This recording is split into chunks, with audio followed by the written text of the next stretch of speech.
What's going on YouTube? Johnny Mac here, and today I bring you my Catastrophe Armistice build. I'm going to be going over several different key details of the build, as well as some different variations that you might try to utilize this build to suit you and your playstyle. But before we get into it, let's check out a few highlights.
For those of you that are new to the channel, welcome, and don't forget to hit that like and subscribe. And for those of you who are returning, welcome back. Let's get into it. Before I get into the specifics of the build, I'm going to go over the basics. We're going to talk about our combo and positioning.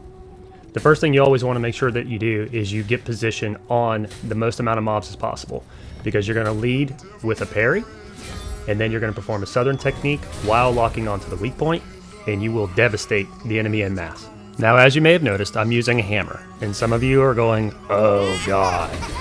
But hear me out. Number one, hammer looks friggin' awesome. But no, seriously, two-handers in this game have a specific trait to them that most people don't realize. They have the highest breach rating in the game. This is important, as you all know from watching my previous videos.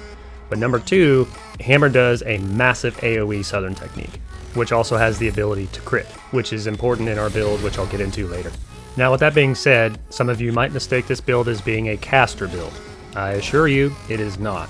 You can seamlessly transition from using your techniques over to melee. Let's go ahead and touch on the skill tree. I do want to go over a couple very specific things that are important to this build due to the inherent nature of the equipment that I'm using. First, you'll see that I'm fully spec'd into ailments.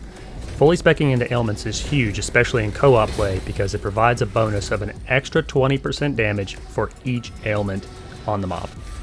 Next, you'll see that I have 2 points spec'd into Sundering Slam. This is especially nice because it's a flat 30% maximum bonus across the board. This is a neat little tool because you can open up with Sundering Slam, especially in the tower before the mobs spawn in, and it gives you an extra 30% damage at maximum charge for the next 30 seconds. Lastly, you'll see that I have 1 point spec'd into Polarity. This is just a neat little way of squeezing out every little last drop of damage, as it provides a 20% damage bonus to your weapon for the next 30 seconds. Now let's get into the meat and potatoes of the build. Now you'll see right off the bat that there are two things that exist in this build. Number one is high might, and number two is very high weapon tech damage. And I'll get into the specific reasons for that here in just a minute. I started this build around the two very basic fundamentals of utilizing Overhealth and Armistice's passive of breach damage. I originally wanted to have versatility in the build, so I built around Visara's hammer, which granted Overhealth when I defeated an enemy with a southern technique. I've since then been able to pick up a model of the Obsidian Pack, which features the exact same primary as Visara, with a little added kicker. Whenever you soul shatter an enemy with your southern technique, which the hammer southern technique does quite often, it will shoot up to 3 projectiles that each deal 3,211 void damage to an enemy. This feeds our damage even further with the extra 20% damage that we pick up from fully speccing into ailments. The next piece of equipment that I want to highlight in this build is the Adamantite Band. This is an especially important piece of equipment for this build because of how we perform our combos.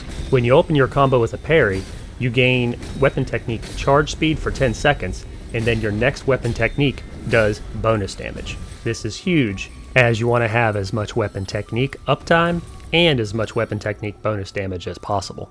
And this brings me to my last highlighted piece of equipment, the Lion Talisman. When you perform a critical hit, you gain 6% weapon technique charge and 30% weapon technique charge speed for the next 10 seconds. Once again, this feeds right back into our technique uptime. Now here's the rest of the equipment that fully fleshes out the equipment side of the build. And some of you might be asking, well, what about the secondary weapon? The secondary weapon, for me, I prefer to use a second hammer because I run the bubble hammer, which kind of acts as like a little security blanket if I get myself in a pinch. However, you can use whatever weapon of choice that you prefer. And now for the final segment of this video, the augments. For this video, I wanted to showcase the variation that you could use in this build to suit your particular playstyle or your play situation, whether it be solo or co-op. Now, as we've stated before, this build revolves around the concept of having high might, high weapon tech damage, and lower spirit and vitality values. And while some might have a problem with this initially, give me a chance to explain. I know many of the critics out there are going to eat me alive and say, well, tech damage scales off of spirit. And yes, this is in fact true. However, due to the monsters having various resistances, such as the armored guys, they have a high resistance to tech damage. So you want to be able to transition seamlessly from casting your southern technique over to melee combat. Now when you transition over to melee combat, you play to Armistice's passive breach damage, as he does increased breach damage. And as I've stated in previous videos, when you breach an enemy, that's an enemy that does not do any damage. This is important for solo play, and this is also very important for co-op play. Furthermore, since we have secondary stats in crit damage and crit chance, we also feed our Overhealth, which is our secondary focus, and that allows us to run lower vitality. Now let's get into the two primary variations of this build. But before I do, I will say this. If you look at the augment tree, every single augment has to be in this precise spot in order to get this much might. There seems to be some weird interaction with how the augments work in what spot. I don't know why. Mathematically, it shouldn't matter, but for some reason it does. And this is the most optimum positioning for the augments to get the most might possible. And what I mean by that is that you cannot move Twilight Bloom and put it where Carnage is. You will get less might. It shouldn't matter, but for some reason it does. So let's get into the options. Option number 1, for the most might possible, you can run Carnage, which offers 3% critical hit damage for every 20 might in adjacent augments. This is especially nice for those of you who might slightly vary in your build and want to skew more towards the critical side of things versus the weak point and tech damage side. Depending on my mood, I'll run this solo, but this augment especially shines in co-op. For the next option, we have Surety. Whenever you hit an enemy with your northern technique, you'll expose the enemy's weak point and deal extra bonus weak point damage the next time you hit a weak point. So the combo here is to open up with a northern technique and then immediately follow up with a southern technique for a massive amount of bonus damage. This is especially nice if you're solo, so that way you don't have to wait around for that weak point to be exposed, or if you're uncomfortable parrying an enemy, then this will help you out immensely. This augment also helps pave the way if you are not comfortable using the two-handed hammer. This makes other weapons more viable to suit your comfort levels. The next augment I'd like to mention is Rift. This little augment is especially important to this build because of its primary trait.